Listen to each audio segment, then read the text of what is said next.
আমরা নবীন, আমরা তরুণ, আমরা জাতি ভবিষ্যৎ। দেশ ও জাতি সেবাই হবে, দেশ ও জাতি সেবাই হবে আমাদের জীবনে শপথ। শিক্ষা, নৈতিকতা, মানবতা, দেশপ্রেম আমাদের চলার নীতি, আমাদের চলার নীতি। এটাই মজিদ জরিনা ফাউন্ডেশন স্কুল কলেজে মূলনীতি। আসসালামু আলাইকুম প্রিয় শিক্ষার্থীরা, কেমন আছো সবাই? Majid Jorina foundation school and college কর্তৃক আয়োজিত অনলাইন ক্লাসে আমি ইয়াসমিন আক্তার তোমাদের সবাইকে স্বাগতম জানাচ্ছি। তোমরা জানো যে তোমাদের অ্যাসাইনমেন্ট প্রক্রিয়া চলছিল, এর আগে আমরা ক্লাস করেছি। তো ওই ক্লাসে আমরা কিছু চ্যাপ্টার শেষ করেছি, কিছু চ্যাপ্টার বাকি রয়ে গেছিলো। তো আজকে আমরা পড়বো হচ্ছে তোমাদের রিমেইনিং যে চ্যাপ্টারটা। তোমরা জানো তোমরা ক্লাস 10-এ পড়ো, তোমাদের বইটা এখন সম্পূর্ণ শেষ করতে হবে। তো আমরা এর আগে ফিনান্স অংশে আমাদের টোটাল 7টা অধ্যায় আছে, যেখানে আমরা টোটাল 6টা অধ্যায় মোটামুটিভাবে শেষ করিয়েছি, যেটা আশা করি তোমাদের কোনো সমস্যা হবে না। এবং ব্যাংকিং ক্ষেত্রে যেখানে আমাদের 5টা অধ্যায় আছে, 6টা অধ্যায় আছে, সেখানে আমরা প্রায় 4টা অধ্যায় শেষ করেছি এবং আমাদের শেষের 2টা অধ্যায় বাকি রয়ে গেছে। তো আজকে আমরা পড়বো হচ্ছে ব্যাংকিং অংশ। তো ব্যাংকিং অংশের আজকে আমরা পড়বো অষ্টম, নবম, দশম, একাদশ, এই অধ্যায়গুলো আমরা শেষ করেছি। তো আমরা আজকে পড়বো দ্বাদশ অধ্যায়, যেটা এখন আমরা শুরু করব। তো চলো আমরা শুরু করি। শিক্ষার্থীরা, আজকে আমরা পড়ব দ্বাদশ অধ্যায় ব্যাংক ও গ্রাহক। অর্থাৎ আমরা পড়ব ব্যাংক ও গ্রাহকের মধ্যে কী কী ধরনের সম্পর্ক গঠিত হয় এবং এই সম্পর্কগুলো কীভাবে ব্যাংকের মানে গ্রাহকের প্রতি ব্যাংকের কী দায়িত্ব রয়েছে বা কর্তব্য রয়েছে, বা আবার ব্যাংকের প্রতি গ্রাহকের কী কী দায়িত্ব কর্তব্য রয়েছে, সেগুলো নিয়ে আমরা এই চ্যাপ্টারে আলোচনা করব। তাহলে চলো আমরা মূল পাঠে চলে যাই।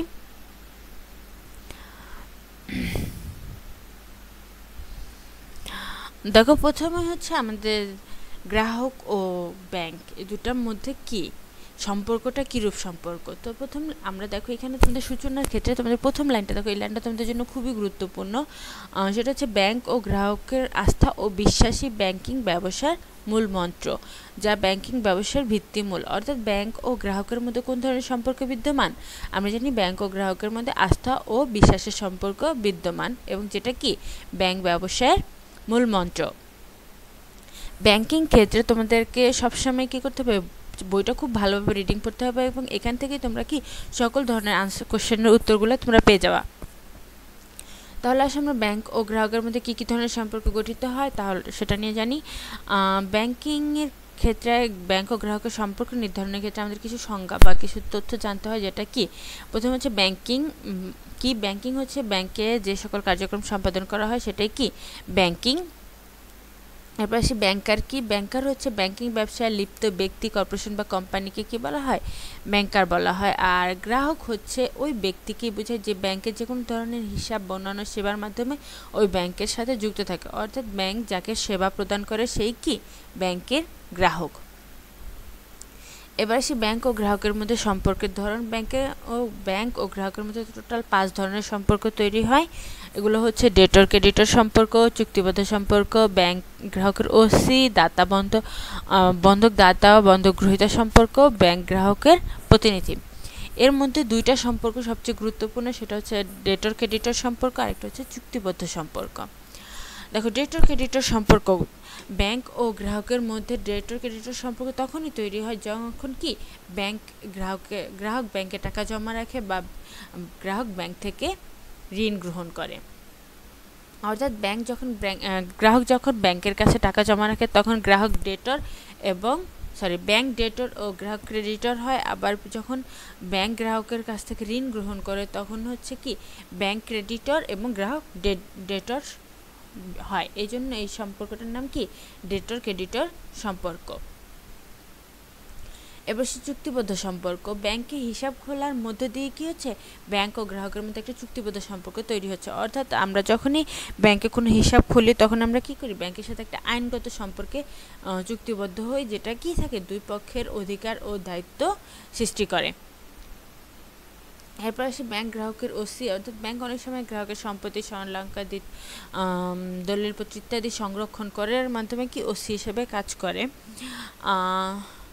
এরপর আসি বন্ধকদাতা, বন্ধকগ্রহীতা। ব্যাংকের কাছে কোনো সম্পদ বন্ধক দিয়ে থাকলে তখন কি ব্যাংকের সাথে বন্ধকদাতা গ্রহীতা সম্পর্ক সৃষ্টি হয়।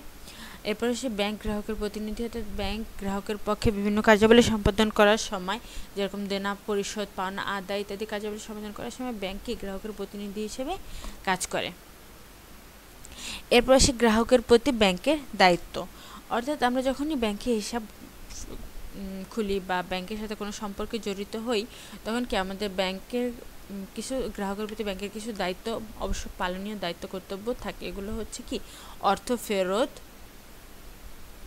হিসাবের গোপনীয়তা, আমানতকারীর নির্দেশ পালন, সুদের আদান প্রদান, সুবিধাজনক ঋণ পরিশোধের সুযোগ প্রদান। এর মধ্যে হচ্ছে ব্যাংক সাধারণত গ্রাহক যে টাকাটা জমা রাখে ব্যাংকে, এটা সাধারণত ব্যাংক গ্রাহক চাইবা মাত্র ব্যাংক পরিশোধ করতে বাধ্য থাকে। তবে এটা কিছু কিছু কিছু ক্ষেত্রে কী থাকে, আলাদা থাকে। যেরকম ধর আমরা যদি চলতি ও সঞ্চয় হিসাবের কথা চিন্তা করি, তখন কি ব্যাংক যে কোনো সময় চাহিবা মাত্রই কি ওটার টাকা ফেরত পেতে, মানে ব্যাংক ফেরত দিতে বাধ্য থাকে এবং গ্রাহক ফেরত পেতে বাধ্য থাকে। তাহলে কি কিন্তু যখন আমরা স্থায়ী হিসাবে কোনো কিছু জমা রাখি, টাকা জমা রাখি, সেক্ষেত্রে কি এই ব্যাংক একটা প্রক্রিয়ার মাধ্যমে ব্যাংক থেকে টাকাটা তুলতে হয়, তখন কি চাহিবা মাত্রই পাওয়া যায় না। তাহলে যতটুকু জানলাম যে ব্যাংক কি চাহিবা মাত্র সাধারণ গ্রাহকের অর্থ ফেরত দিতে কি থাকে, বাধ্য থাকে। এরপর হিসাবের গোপনীয়তা, ব্যাংকে যখন আমরা কোনো হিসাব খুলি, ব্যাংককে আমরা বিভিন্ন ধরনের তথ্য প্রদান করে থাকি হিসাব খোলার সময়, যেগুলো আর কি গোপনীয়তা রক্ষা করা ব্যাংকের দায়িত্ব ও কর্তব্য। এরপর সেই হিসাব আমানতকারীর নির্দেশ পালন, অর্থাৎ ব্যাংক তার মক্কেল বা আমানতকারীর নির্দেশ অনুযায়ী আমরা অর্থ ব্যবহার করে থাকি। অর্থাৎ কোনো ব্যক্তি বা যদি ব্যাংকে নির্দেশ দেয় যে অর্থ পরিশোধ করতে হবে, তখন কি ব্যাংক অর্থ পরিশোধ করতে বাধ্য থাকে। চেক অনুযায়ী অর্থ পরিশোধ করতে কি ব্যাংক বাধ্য থাকে, অর্থাৎ আমানতকারীর নির্দেশ পালনে কি ব্যাংক বাধ্য থাকে। এরপর আসি সুদের আদান প্রদান, অর্থাৎ ব্যাংক তার মক্কেলের প্রাপ্য সুদ স্বয়ংক্রিয়ভাবে তার হিসাবে জমা করে বা সেবার ফি স্বয়ংক্রিয়ভাবে তার হিসাব থেকে কি করে কেটে নেয়। এরপর সেই সুবিধাজনক ঋণ পরিশোধের সুযোগ প্রদান, ব্যাংক কি ঋণ গ্রহীতাকে তার বিচার সুবিধা অনুযায়ী কি ঋণ পরিশোধের সুযোগ প্রদান করে থাকে। এরপর আসি, দেখো আমরা একটু আগে বললাম যে ব্যাংক গ্রাহকের প্রতি কী কী দায়িত্ব পালন করে। যেরকমভাবে ব্যাংক গ্রাহকের প্রতি কিছু দায়িত্ব পালন করে, সেরকমভাবেই গ্রাহকেরও কি ব্যাংকের প্রতি কিছু দায়িত্ব রয়েছে, যেটা কি গ্রাহককে পালন করতে হয়। এগুলো হচ্ছে সততা, ঋণ পরিশোধ, সুদ আদায়, সঠিকভাবে চেক অঙ্কন ইত্যাদি। এক্ষেত্রে সততা, অর্থাৎ ব্যাংকের সাথে গ্রাহকের সম্পর্কটা কি সততার সম্পর্ক থাকতে হবে, অর্থাৎ হিসাব খোলার সময় সকল তথ্য সঠিকভাবে এবং সত্য তথ্যই প্রদান করা উচিত। ঋণ পরিশোধ, ব্যাংকের থেকে ঋণ গ্রহণ করে চুক্তি অনুযায়ী সময় মতো ঋণ পরিশোধ করা মক্কেলের পবিত্র দায়িত্ব ও কর্তব্য। সুদ আদায়, চলতি হিসাবে জমাতির উত্তোলন হলে ঋণ গ্রহীতার ক্ষেত্রে ব্যাংক সুদ কেটে নেয়। এটা অন্যান্য সুবিধা দিলেও ব্যাংক চুক্তির মধ্যে ফি কেটে নেয়, যেটা কি চুক্তি অনুযায়ী ব্যাংকের গ্রাহকের দায়িত্ব কি ব্যাংকে এই সুদগুলো সময় মতো পরিশোধ করা বা এর প্রতি কোনো কোয়েশ্চেন না করা। এরপর সে ঠিকভাবে চেক অঙ্কন, অর্থ উত্তোলনের ক্ষেত্রে চেক অঙ্কন করা বা চেক লেখার ক্ষেত্রে সঠিকভাবে চেকটা লিখতে হবে এবং চেকে কোনো কাটাছিঁড়া করা যাবে না, যেটা কি ব্যাংকে তার কার্যক্রম সম্পাদন করার জন্য সহজ করা হয়। এক্ষেত্রে আসলে প্রথমে আমরা জেনে নিই চেক কি। চেক হচ্ছে একটি হস্তান্তরযোগ্য বিনিময় বিল, যার মাধ্যমে গ্রাহক কী করে তার হিসাব থেকে অর্থ উত্তোলন করতে পারে বা অন্য কাউকে অর্থটা পরিশোধ করতেও পারে। এক্ষেত্রে চেক হচ্ছে 3 প্রকার: বাহক চেক, হুকুম চেক, আরেকটা হচ্ছে দাগ কাটা চেক। প্রথমে আসি বাহক চেক। এই ক্ষেত্রে চেকের ভেতরে কি যে চেকটি ব্যাংকে নিয়ে যাবে, যে কোনো ব্যক্তি চেকটি যে বহন করে নিয়ে যাবে তাকে কি ব্যাংক উক্ত চেকের অর্থ পরিশোধ করতে বাধ্য থাকবে, যদি না চেকের গায়ে কোনো নাম লেখা না থাকে।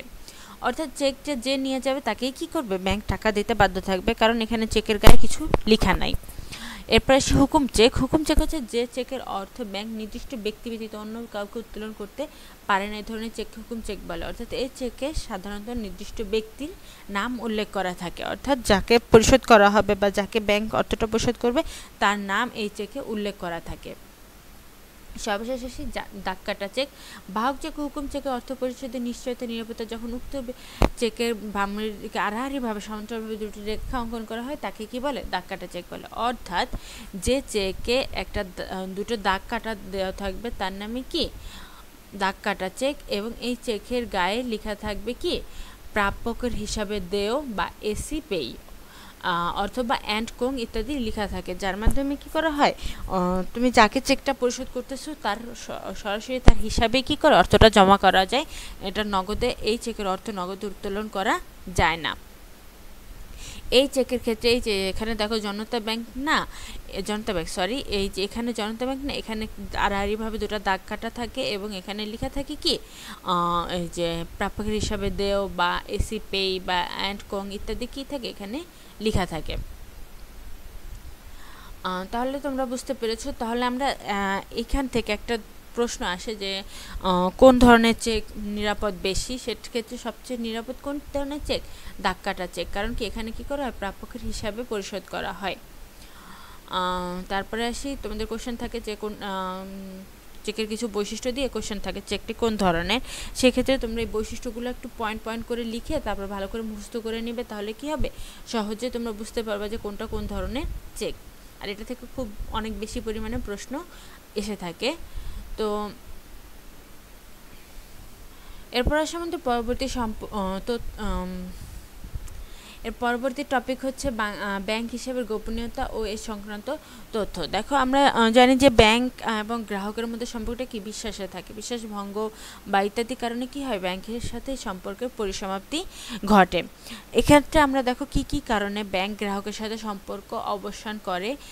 সেগুলো হচ্ছে দেউলিয়া ঘোষণা, অর্থাৎ গ্রাহক যদি আদালত কর্তৃক দেউলিয়া ঘোষিত হয়, অর্থাৎ গ্রাহকের কোনো অর্থ না থাকলে বা গ্রাহক নিঃস্ব ব্যক্তি হিসেবে নির্বাচিত হলে বা যা আর একেবারেই সকল ধরনের মানে ঋণ পরিশোধ অক্ষম হলে সেক্ষেত্রে কি আদালত তাকে দেউলিয়া ঘোষণা করে এবং এক্ষেত্রে ব্যাংকের সাথে কি গ্রাহকের সম্পর্ক বা চুক্তি পরিসমাপ্তি ঘটে।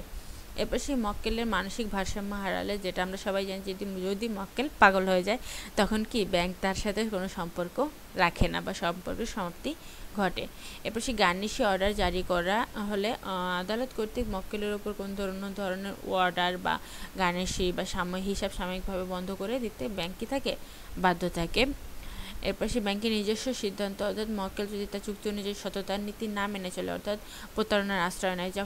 যেমন ধরো আমরা যখন হিসাব খুলে থাকি তখন যদি গ্রাহক তার তথ্য ভুল দিয়ে থাকে তখন কি ব্যাংক নিজস্ব সিদ্ধান্ত অনুযায়ী গ্রাহকের সাথে সম্পর্ক ছিন্ন করতে পারে। এরপর সে মক্কেলের নিজস্ব সম্পর্ক ছিন্ন মানে নিজস্ব সিদ্ধান্ত, অর্থাৎ তুমি যদি নিজে তোমার হিসাবটা বন্ধ করতে চাও বা ব্যাংকের সাথে লেনদেন চালু না রাখার সিদ্ধান্ত গ্রহণ করো, সেক্ষেত্রেও কি সম্পর্ক গ্রাহকের সাথে ব্যাংকের সাথে সম্পর্ক কি পরিসমাপ্তি ঘটে। যুদ্ধজনিত কারণে শত্রুতা, অর্থাৎ যখন দুইটা দেশের মধ্যে যুদ্ধ শুরু হয়ে যায় তখন যদি তুমি অন্য দেশে তোমার যদি হিসাব থাকে এবং সেই দেশের সাথে তোমার দেশে যদি যুদ্ধ হয় তখন কি ওই দেশের ব্যাংক তোমার সাথে সম্পর্ক ছিন্ন করতে পারে বা সম্পর্ক নষ্ট হয়ে যায়। এরপর সেই সম্পূর্ণ জেরে স্থানান্তর, অর্থাৎ তুমি তোমার হিসাবের সমুদয় অর্থ অন্য কোনো ব্যক্তির হিসাবে স্থানান্তর করার মাধ্যমেও কি তুমি তোমার হিসাবটি বন্ধ করতে পারো। এরপরে সে মৃত্যুজনিত কারণে, অর্থাৎ মক্কেলের মৃত্যু ঘটলে হিসাব বন্ধ হয়ে যায়। এরপরে হচ্ছে দীর্ঘকালীন সেবা চালু না রাখা, অর্থাৎ মক্কেল যদি তার হিসাবে অনেক দিন, ধরো 4 বছর 5 বছর তুমি যদি তোমার অ্যাকাউন্টে কোনো হিসাব না রাখলে বা অ্যাকাউন্টটা পরিচালনা না করলে তখন কি ব্যাংক চাইলে উক্ত হিসাব বন্ধ করে দিতে পারে। তো আজকে আমাদের এই পর্যন্তই। আশা করি তোমাদের এই চ্যাপ্টারটা বুঝতে পেরেছো এবং এই চ্যাপ্টারটা খুব ভালোভাবে রিডিং করবে, কারণ এখান থেকে তোমাদের বোর্ডে খুব বেশি প্রশ্ন আসে এবং সাধারণত প্রত্যেক বছরই একটা না একটা প্রশ্ন আসেই। তো এই জন্য তোমরা এই চ্যাপ্টারটা খুব ভালোভাবে পড়বে। তো আজকে এ পর্যন্তই। সবাই ভালো থাকবে, সুস্থ থাকবে। আল্লাহ হাফেজ।